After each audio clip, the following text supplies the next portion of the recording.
상황이 나빠질수록 마음 조절이 더 중요해지는 그런 것이에요. 우리가 이제 이걸 비용으로 생각할 수도 있어요. 천상에 가는 비용이 많이 들어요. 여러분들, 천상에 열차표가 되게 비싸요. 공덕을 많이 지어야 되잖아요. 공덕을 엄청 많이 지어야 돼. 내 것보다는 남을 생각을 하고 남을 위해서 노력을 해야지, 그래야지 공덕이 많아져서 천상에 가요. 돈을 엄청 많이 써야 되는 거예요. 공덕을 짓기 위해서. 우리가 이제 나 혼자 배고픈 거, 나 혼자 있고 싶은 거, 나 혼자 자고 싶을 때 잘 자고 편하게 하는 것은 내가 벌어서 그냥 뭐 이렇게 내 힘으로 그냥 쓰면 돼요. 근데 내 상황이 좋아지진 않아요. 다음 생이나 다음 생에도. 그렇지만 내가 좀 덜 먹고 100만 원 벌었는데 30만 원, 40만 원을 기부하든지 어디 좋은 데 쓰든지 해서 내 몸이 힘든데 그냥 내일 하는 것도 바쁘지만 그래도 힘을 내가지고 젖먹던 힘까지 내가지고 다른 사람을 위해서 막 노력해. 그 코스트가, 그 비용이 쓰여진다는 거죠. 그 비용을 많이 써야지. 비싼 천상에 땅값은 비싸다. 이사를 갈 수가 있는 거예요. 그렇게 되면 마음을 굳이 비용을 많이 들여서 마음을 굳이 행복하게 할 필요가 없이 저절로 상황이 좋으니까 여기에는 마음을 관리할 비용이 전혀 들지 않아요. 근데 내려가면 내려갈수록 마음에 들어가는 비용이 많아져요. 상황이 나빠지면 나빠질수록 마음에 드는 비용이 많아진다. 만약에 이게 상황이 나빠지는데도 마음에 드는 비용을 쓰지 않으면 그럼 괴로움은 엄청 커지게 되는 거죠. 상황이 나빠지면 나빠질수록 마음의 비용을 높이면 그러면 나의 행복은 줄어들지 않죠. 그런데 상황이 나빠지는데 마음에 쓰는 비용도 안 들여. 그러면 마음도 역시 더 불행해지게 되는 거죠. 그래서 상황이 안 좋을수록 마음에 쓰는 비용을 더 들여야 된다. 그래야지 내가 행복을 유지할 수 있는 거예요. 그럼 마음에 쓰는 비용이 뭐냐? 기도죠, 기도. 기도. 마음에 쓰는 비용은 기도예요. 여러분들이 일당, 시간당, 여기 법당의 시간당 5만 원입니다. 시급 5급 쳐줍니다. 시급 5만 원이에요. 비쌉니다, 여러분들. 1시간 기도하면 내가 한 5만 원 버는 거예요, 5만 원 버는. 2시간 기도하면 10만 원 버는 거죠. 충분히 저는 그 교환 가치가 충분하다. 왜냐하면 만약에 내가 마음을 다스리지 않고 상황까지 나빠지고 있다면 너무 괴로운 거거든요. 그런데 상황이 좋은 건 아닌데 막 기도를 해. 그럼 1시간 기도에, 2시간 기도에 1시간에 5만 원 정도, 2시간에 10만 원 정도의 그런 비용 코스트가 그 세이브가 된다는 것이죠. 남는 거예요, 남는 거. 그 비용 드는 거죠. 그렇지 않으면 상황은 좋아질 리가 잘 없거든요. 살아가면서 상황 좋아질 일은 잘 없어요. 상황 나빠질 일은 더 많아요. 그런데 상황이 더 나빠지고 마음 관리도 안 하면 마음도 더 힘들고. 그래서 우리가 기도라는 게 비용, 사실 돈을 버는 거다. 이거를 여러분들이 잘 이치를 이해를 해야 돼. 기도 1시간에 5만 원, 시급 5만 원이다. 라는 이 확신이 있어야 돼요. 이 확신. 1시간 기도하면 내가 5만 원 버는 거지. 나한테만 5만 원 주는 게 아니고 아들, 딸에게도, 배우자에게도 그 전달이 다 되는 거예요. 그래서 1시간 기도가 5만 원이다 생각을 하면 참 좋습니다. 마음을 다스리는데 이렇게 사실 이 말은 맞는 거잖아요. 여러분들 이 마음이 요즘에는 돈 들어가는 거예요, 진짜로. 여러분들 백화점에 가요. 카드 왜 긁어요? 옷을 왜 사요? 내 마음 행복하려고 사는 거잖아요. 옷을 멋진 거 입고 다니면 기분 좋다고. 그 비용 얼마나 많이 들어가요. 200만 원, 300만 원짜리 막 사기도 해요, 어떤 때는. 남자들은 외제차를 사, 외제차. 7, 8천만 원짜리, 막 억대짜리 이런 걸 사. 뻐기려고. 나 괜찮은 사람인가 싶어, 그렇게 보이려고. 그런 비용 얼마나 많이 들어갑니까? 그렇게 엄청난 비용을 들이잖아요. 근데 1시간에 5만 원? 사실은 5만 원도 더 하는 거예요, 사실은.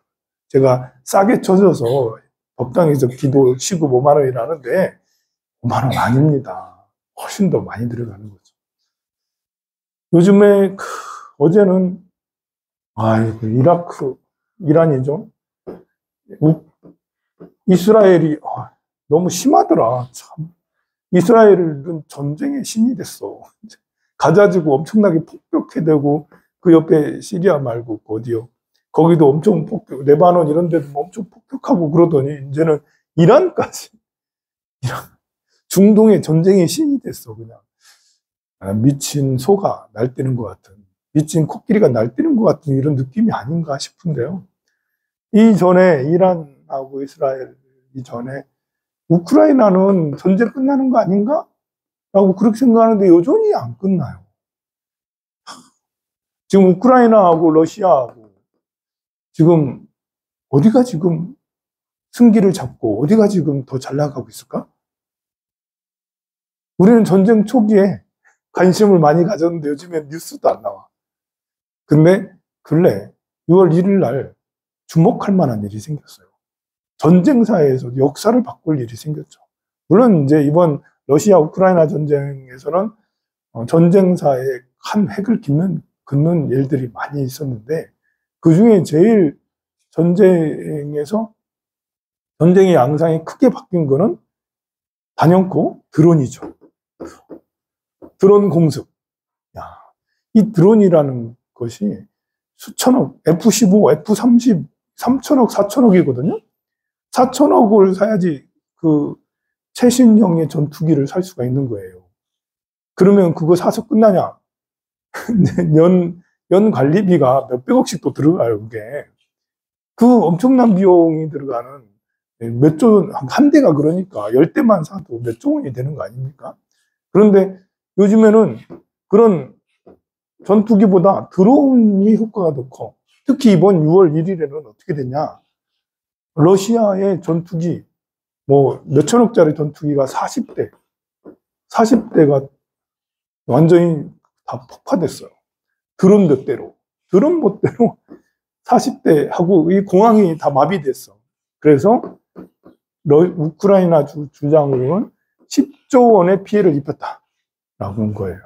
드론으로 그 수천억 하는 러시아 전투기, 최신형 전투기, 구형 전투기를 싸그리 그냥 다 폭파시켰다는 거예요. 근데 이걸 어떻게 했냐? 이 러시아 이 전투기가 있는 공항은, 군 공항은 내륙에 있죠. 우크라이나 가까이 있는 게 아니거든요. 수천 킬로 떨어져 있는 거예요. 여기가 러시아고 여기가 우크라이나면 우크라이나에서 3,000킬로, 4,000킬로 떨어진 곳에 러시아의 공항들이 4개의 공항에서 이렇게 됐다 했거든요. 이 공항들이 곳곳에 4개 퍼져 있는 거예요. 드론은 1,000킬로 이상 못 날아가요. 몇백 킬로 못 날아가거든요. 드론, 전투기는 쫙 올라가서 쫙 몇 초 만에 딱 가지만, 드론은 이렇게 가자. 배터리도 그만큼 안 되고, 해가지고 못 가잖아요. 어떻게 된 거지? 이거는 진짜 젤렌스키가 1년 6개월 동안, 1년 8개월 동안 계획을 세워가지고, 전략을 세워서 만들어낸 역작의 작품이에요. 대단한 작품이에요. 정말 영화로 만들어도 하나도 손색이 없는 그런 작전을 2년 가까이 해서 만들어낸 작품이죠. 어떻게 했냐면, 이 트럭에다가 드론을 싣고, 트럭에다가 드론을, 여기에 이제 컨테이너 있을 거 아니에요? 컨테이너 여기 밑에다가 다른 거 넣고 위에다가 드론을 막 실은 거예요. 그리고 이 트럭을 공항 근처에 갔을 때 트럭이 문이 쫙 열리더니 여기서 드론들이 막 날아와가지고 공항에 가서 최신형 전투기들을 빠바바박 다 파괴시켰다는 거잖아요. 그러니까 우크라이나에서 날아간 게 아니고 트럭으로 거기까지 컨테이너 다 실어가지고 짐 실는다고. 그러니까 벌써 2년 가까이 됐어요. 이 계획을 한 지가. 여기에 있는 트럭 운전사를 러시아 사람으로 뽑았어요. 우크라이나에서 우리 러시아로 물건 보낼 거니까 트럭 운전사 구합니다. 라고 했더니 러시아 사람 구합니다. 해서 러시아 사람이 트럭 운전하고 그 어디 목적지로 총 4군데로 나눠서 갔을 거 아니에요. 가가지고 갔어.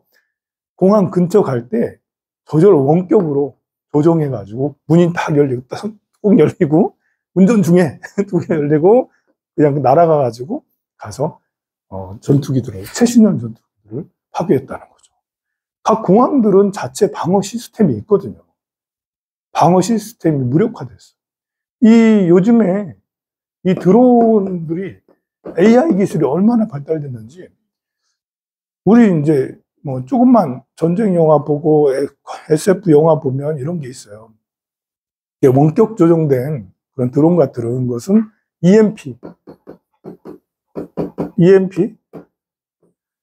버튼 딱 눌러가지고 EMP 버튼 팡 쏴가지고 하면 원격을 끊는 전파 방해를 통해서 내가 있으면 저거를 날린 사람 있잖아요. 그 사이를 끊어가지고 여기에 있는 비행 물체들을 촥 무서워서 탁탁탁탁 그 소나기 내리듯이 다 떨어지게 하는 그런 기술이 있잖아요. 들어봤죠? 그런 게 있어요. 그런데 이게 요즘에 드론들은 EMP가 안 통해요. 왜 그런 줄 알아요? AI화 돼가지고 드론이 각자 학습을 해서 각자 날아가는 거예요. 여기 트럭에서 날아간 거는 누가 원격 조정하지 않아요. 거기에다 프로그램을 심어놔서 학습을 시켜요. 이렇게 생긴 전투기도 그냥 가서 잡복하는 게 아니에요. 전투기의 중요 부분, 전투기마다 중요 부분이잖아요. 중요 부분을 이 드론에게 입력을 시키고 그걸 연습을 여러 번 시키고 난 다음에 그래서 이걸 띄워서 보내는 거예요. 그러니까 살아있는 거예요. 드론이 누가 조정하지 않고 여기서 탁 올라가면 시작하면 여기서 지가 알아가지고 가서 목적지에 가장 중요한 전투기 어느 부분 탁 거기에 파괴를 하면 그 전투기가 회전불능이 되는 이런 일이 일어나죠. 또 무서운 거죠. 전쟁의 양상이 완전히 바뀐 거야. 이 얼마 전에 그 우리 도람프 선생님께서 이 미국의 군사 계획을 발표한 적이 있었는데 수천조 원, 수조 달러를 써서 이렇게 뭐 미국 전체를 방어망을 구축하겠다. 아이언돔에서 아이언돔은 이스라엘 돔이죠. 아이언돔 말고 월드돔인가요? 뭐 아메리카돔인가 이런 거 돔을 수조 달러 그러니까 몇 천조를 써가지고 미국 전역에 미사일 날라오면 다 방어하는 시스템을 만들겠다라고 그렇게 했었어요. 그런데 그렇게 하면 돈은 많이 들어서 방어 시스템을 구축하는 건 좋지만 지금 이 방법은 통하지 않는 거죠. 이 방법은 뭐예요? 아니 트로이 목마 아닙니까?